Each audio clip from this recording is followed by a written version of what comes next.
So I'm sitting here with Dane Collins from North Branch, Minnesota. Dane, I had put some videos on my farm Facebook site, and I was having problems with the Minnesota DNR and a couple crazy DFL legislators wanting to outlaw deer farms, and I used my voice to try to protect my deer farm against nonsense. So you saw these videos, and you reached out to me. You'd had a problem with ice fishing. Can you tell me what happened? We're on Lake of the Woods, my son and a buddy and my son's friend. And a game warden, we heard him come up on the snowmobile, and as he knocked, he entered the fish house. And we weren't doing nothing wrong, so we didn't think anything of it. But he had even told us that he was going to write a ticket this day. Okay, so when he pulled up and he knocked and entered at the same time. Right. Did you give him consent to come in? Maybe as he was already in the house. Okay, he was already in. So it was a knock, enter, fluid motion. You didn't have time to really consent or deny. He's standing there and you said, yeah, hi, how you doing? I'm a game warden, he said, and introduced himself. Yeah. Okay, so meanwhile, he's in your house, and what did he accuse you of? Oh, he said right away we had too many lines, which we didn't. I mean, each person had one line down. Okay, so you had 4 people and 4 lines in the water. Right. And he said you had too many lines. Why would he say that? He looked at me and looked at the corner I was in, and I had 3 fishing poles, or 1 down and 2 fishing poles. And I guess I didn't have the right to have that many fishing poles. He was saying I was using too many lines. Is there a law against having 27 fishing poles in your fish house? Absolutely not. They got to be in the water to be illegal. Right. So at some point he called you a liar. He called me a liar about 4 or 5 times in front of my kid and his buddy. And how did that make you feel? That made me mad, but I stayed respectful. Right. I tried to. What was the game warden's name? Eric Benjamin. Okay, and so you were the president of your Minnesota Deer Hunter Association chapter for a while? Yes, sir. And you've been law-abiding your whole life? Absolutely. And you had a problem with some neighbors at one point in your life poaching? Yeah, they shot a couple of deer on our property, and I felt it was the right thing, my duty, my civil duty, to call and report them, and I did, and they got busted with 12 illegal deer. 12 illegal deer? And how did that make you feel when you got them turned in? I think I did the right thing. It's sad that they're doing that because they're robbing from the future for my kids and their friends and grandkids. And so you respect the rule of law? Absolutely. You respect the DNR? I do. And you had a bad encounter with a game warden? It was really bad. And you contacted me and we're willing to talk about this on tape? Yeah, I think we need a voice. Right. Okay, so the game warden accused you of too many lines in the water. You had 4. Right. And for 4 people. For 4 people. Right. And he said he's going to write you a ticket before he leaves. And he did end up writing you a ticket. What happened? Yeah, he wrote a ticket because we had flayed fish that morning, and now it was 11 o'clock or so when he come in. We were going to eat them fish before my son and his buddy went back to North Dakota. You have to be in the process of filleting to eat fish on Lake of the Woods. He said he was going to write a ticket for that. So I had asked him, I said, is there a certain time allotment you have between filleting the fish and eating them? And he said no, that there is nothing positive right there. So you could fillet them and wait an hour and then eat them? I would assume so. Okay, but he wrote you a ticket for? For having filleted fish on the ice. He went outside, looked in our garbage bag. So, we had the garbage bag tied with the fish flat so he could measure them.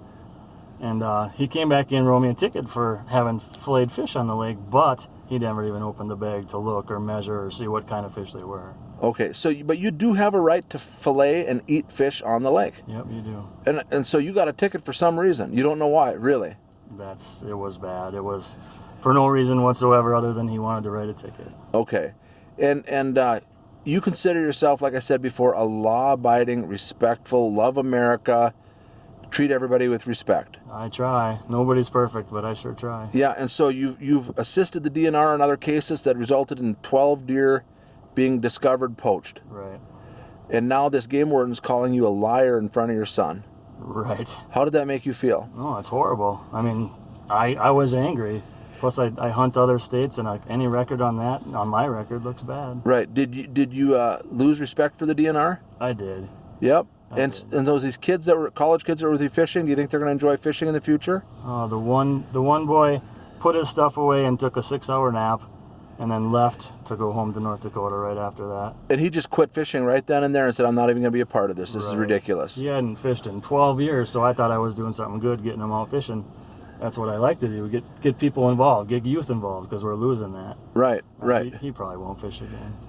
Okay, and so did you know that a game warden needs to have consent or a search warrant to enter a fish house? I did not know that. Do you believe that you gave him consent? He was already in the fish house by the time we said hello or hi. Okay, so he just entered.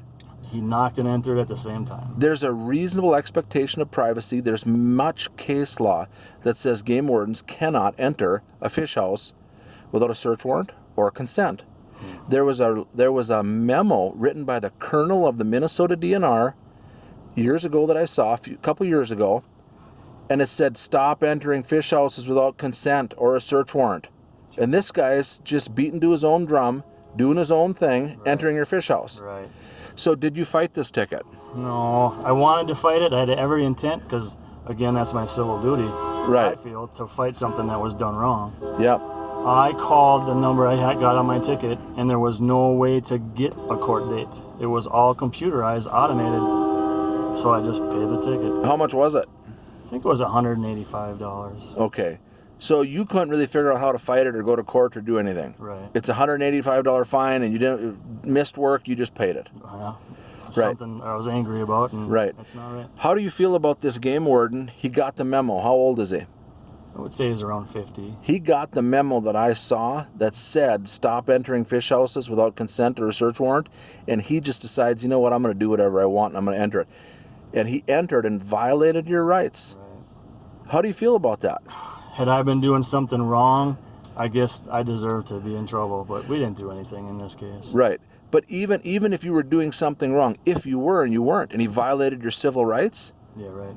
it doesn't matter. Our rights are our civil rights. They shall not be infringed. And so I'm kind of really upset. And if you were to quiz people about, does a game warden have a right to enter your fish house? You were telling me something about your dad out on the ice and locking the door. Tell me about that. Yeah, we had fish houses on Mille Lacs for years, and I always locked my door at night, and he told me that that was illegal, that the game warden has to be able to walk in, and I guess that's been what I believed, or the myth, for all these years. Right. And so all of a sudden, your dad was teaching you that a game warden has a right to walk into your fish house unannounced. I'm telling you that's not the case. Yeah. He's bound by the same rules of criminal procedure as every other officer in the state. He cannot enter without consent or a search warrant. So, kind of ridiculous what's going on here. Yeah, it's abuse of power for sure. So, what are you going to teach your kids from this lesson? Well, I hope they continue to fish and hunt, and that not every DNR game warden or whatever is bad, but this guy, we got to stand up for our rights. We have to stand up for the right thing. Right, right. And so you decided to use your voice today and speak up and say, I didn't like the way it happened. Right, for Right. sure. I would have loved to have fought it in court, but again, I couldn't find the avenue to do that. Right. And if what you're telling me is accurate and true, and you spoke to the other guys, and you're saying he entered and knocked and announced at the same time without having consent. Right, That's illegal. sure. It is, no doubt about it. Okay, all right.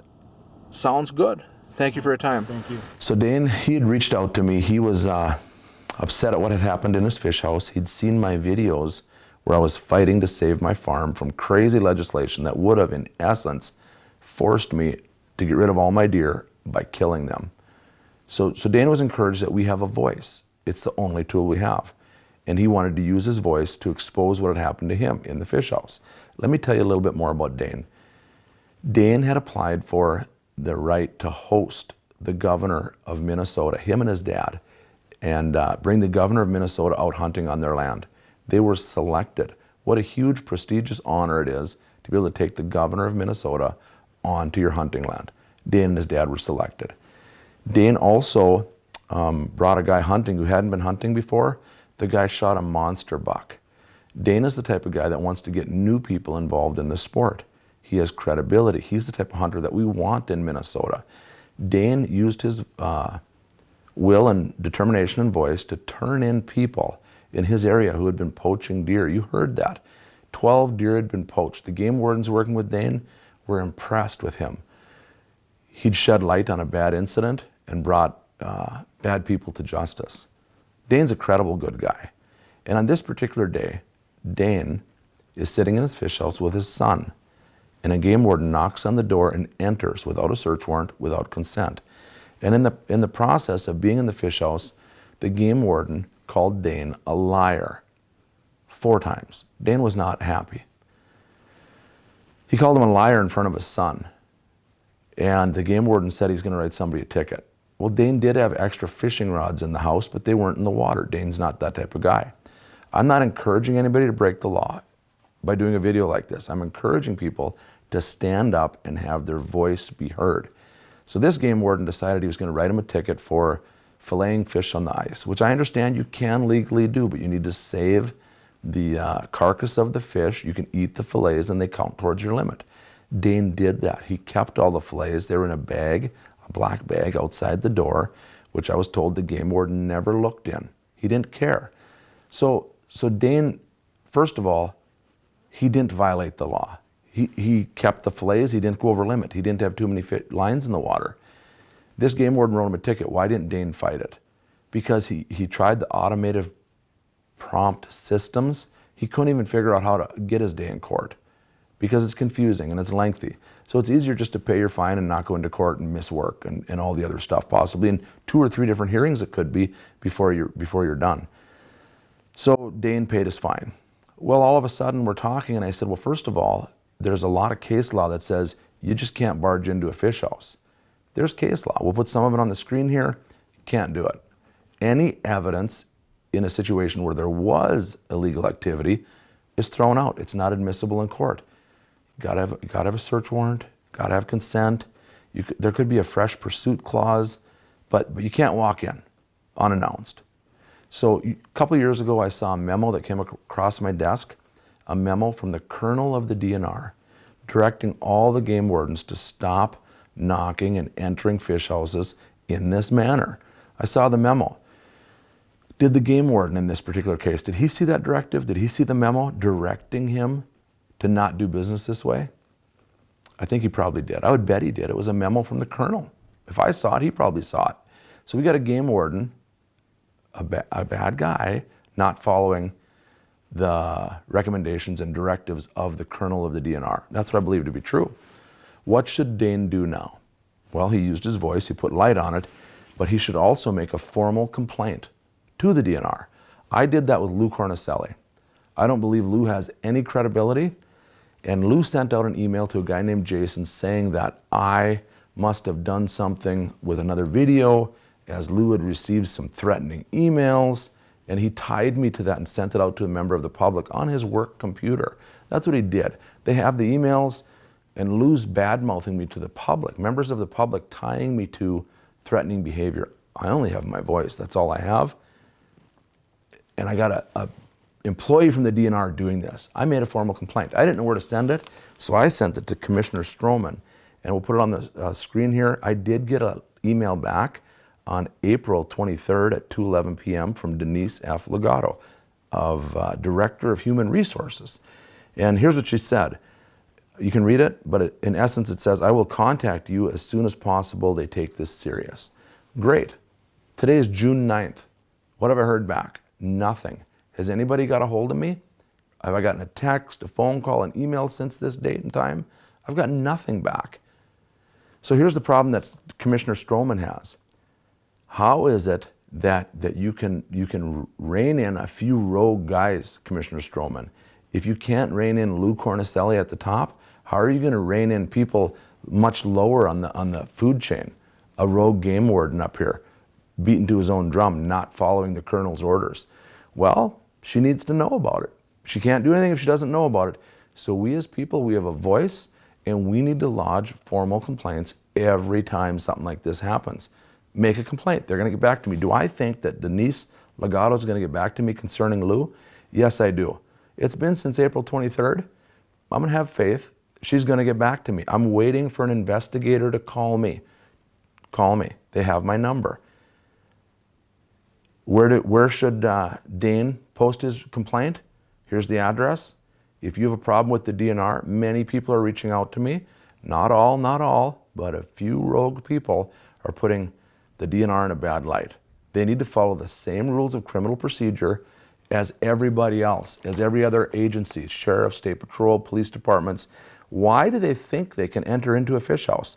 They're hanging their hat on a little statute called 97A.215. We'll put it on the screen. It says that you need to make yourself available for inspection, provide your fishing license, maybe your driver's license. If you're in the act of hunting, you can read it here, exactly what it says. But this law does not supersede your right to a reasonable expectation of privacy in your fish house. It doesn't supersede it. So, case law says it. Could he have said, don't come in, come back later? I think he could have, and it would have been fine. I'm not encouraging illegal behavior. I am encouraging us to stand up for our rights as sportsmen and not be trampled on. Can he say, don't come in? Yes, he can. We need to use our voice, and when we've got a game warden running amok, or anybody in any agency, sheriff's department, police department, they're running amok, they're doing things that are not reputable, credible, they're violating rules and procedure, they need to be turned in. And in the DNR, here's where we do it. Thanks for listening.